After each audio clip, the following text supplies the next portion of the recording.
Hi everybody, it's Honest John, and I'm still in St. Louis. Got another show to do here tonight, and I was thinking, 27 years ago, that's when I started doing comedy. I was working full-time at Metropolitan State Hospital as a psychiatric nurse, and I was working on my master's degree in psychology at Pepperdine University. And I happened to be watching a show called Evening at the Improv, which was a stand-up comedy show that was happening back in the 80s.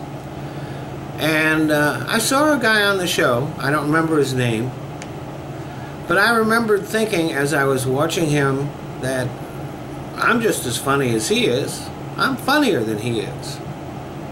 And he's on TV. I thought maybe this is something I could do. So I wrote a few jokes, and the next day I was out at an open mic telling jokes. And for the next few years I continued. I was working full-time. I finished my master's degree. And every spare moment that I got, I was looking for an open mic. I was a maniac.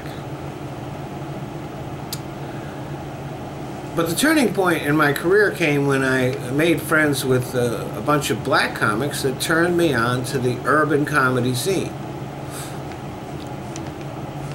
And so, after that, I was one of the few white comics who began working regularly in black clubs. And this led to appearances on BET, Def Jam, Showtime at the Apollo. I did some guest spots on other TV shows. I did MTV had a show called Lyricist Lounge that I did.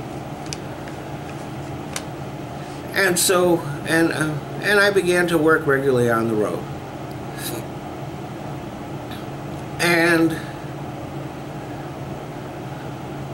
in 1997, I realized that I could not go any further in comedy as long as I had that day job. So I left Metropolitan State Hospital for the last time. It was the scariest day of my life.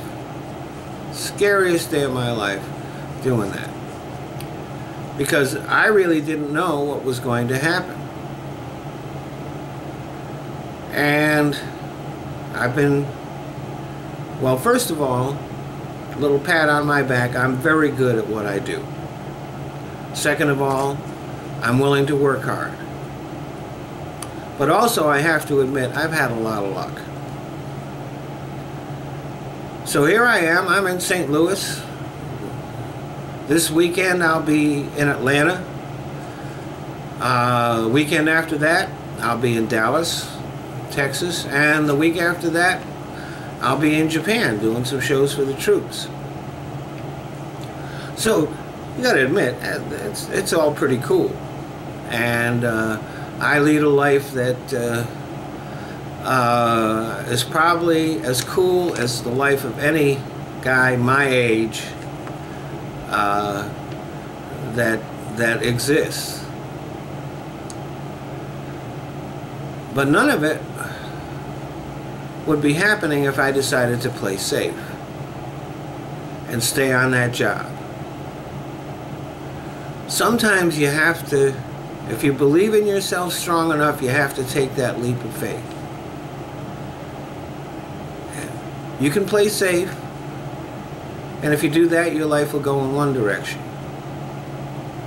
Or you can take a risk. And it is a risk.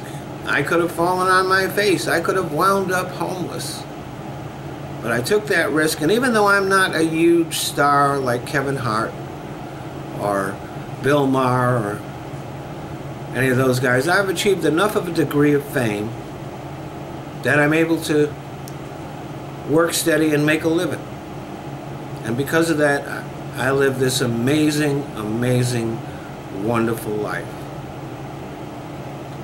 So I encourage you all to, at some point in your life, you might have to make that big decision. You might have to take a risk. It's worth it. Thanks for listening.